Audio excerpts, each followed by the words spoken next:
దేవునికి స్తోత్రం కలుగునుగాక. ప్రియులరా, మన ప్రభు అయిన యేసుక్రీస్తు వారి యొక్క కృప సమాధానాలు మీకు కలుగునుగాక. మనము క్రిస్మస్ గురించినటువంటి కొన్ని విషయాలు నేర్చుకుందాం. అసలు యేసుక్రీస్తు వారి లోకానికి ఎలా వచ్చాడు, వచ్చి ఆయన ఏం చేశాడు అనేటువంటిది క్లుప్త వివరణలో 2 భాగాలుగా మీకు నేను చెప్పాలనుకుంటున్నాను.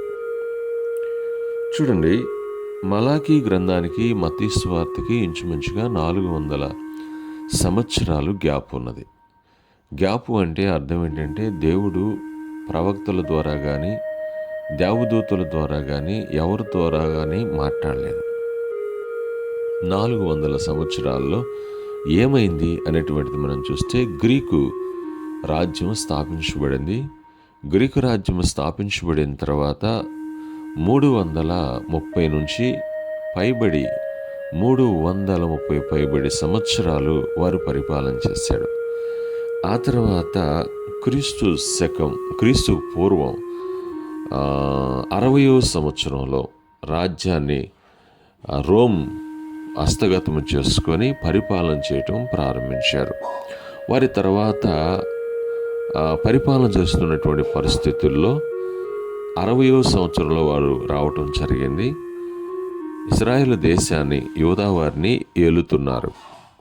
కానీ అనేటి దినాల్లో హేరోదీయులు అనబడినటువంటి వారు, మరి ముఖ్యంగా వాళ్ళు యూదులకే రాజుగా ఉండి ఏలుతున్నటువంటి పరిస్థితి మనకు కనబడుతుంది.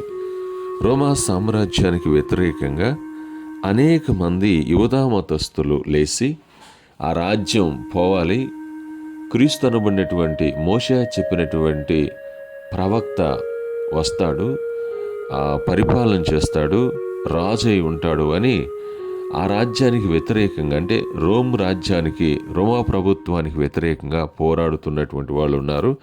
వీళ్ళని రోమా సామ్రాజ్యం తీవ్రవాదులు అనేటువంటి మాట వేసి వాళ్ళని దేశానికి దూరంగా ఉంచినటువంటి పరిస్థితి మనం చూస్తూ ఉన్నాం.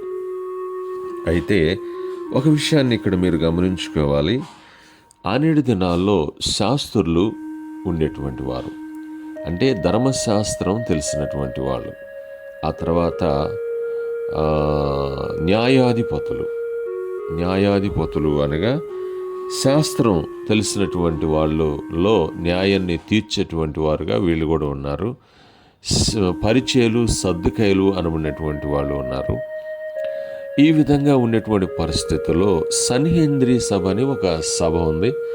ఆ సభలో ఈ పరిచయులు, అలాగనే శాస్త్రులు, న్యాయాధిపతులు, యాజకులు అనబడినటువంటి వాళ్ళు, ఈ వర్గాలు మనం చూస్తే అగ్రవర్గాలు కనుక ఈ వర్గాల నుంచి ఈ సన్హెద్రిన్ సభలో సభ్యులుగా ఎక్కువ మంది ఉన్నారు. ఆ సభ్యులు అందరిలోకి ప్రధాన యాజకుడు నాయకుడిగా ఉంటాడు. సివిల్, క్రిమినల్ కేసులు లాంటివి అక్కడ వాళ్ళు తీర్పులు తీరుస్తూ ఉండేటువంటి పరిస్థితి మనం చూస్తూ ఉన్నాం.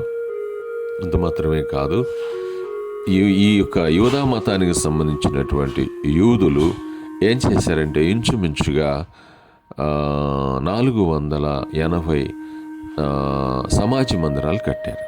ఆ సమాజ మందిరాల్లోనే వాళ్ళు దూరంగా ఉన్నా, లేక బబులోన్లో ఉన్నా, లేక సిరియాలో ఉన్నా, ఎక్కడున్నా ఆరాధన చేస్తూ ఉంటారు. రెండవదిగా వారికి ఉన్నటువంటి న్యాయ సంబంధమైనటువంటి తీర్పులు తీరుస్తూ ఉంటారు.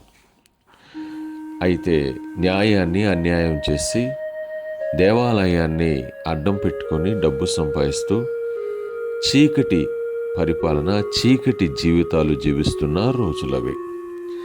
ఆ రోజుల్లో యేసుక్రీస్తు వారు ఈ లోకానికి రావడం జరిగింది. మత్తయి సువార్తలో ఆయన జననం కనబడుతుంది. ఆయన యొక్క రిలేషన్, పితరులు కనబడుతూ ఉంటారు.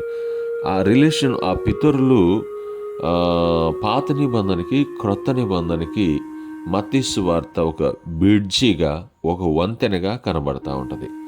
అంటే ఇంకా ఇటు వస్తే యేసుక్రీస్తు వారు క్రొత్త నిబంధనలో ఆయన జననం, ఆయన రాజ్య స్థాపన ఇవన్నీ కనబడతా ఉంటాయి.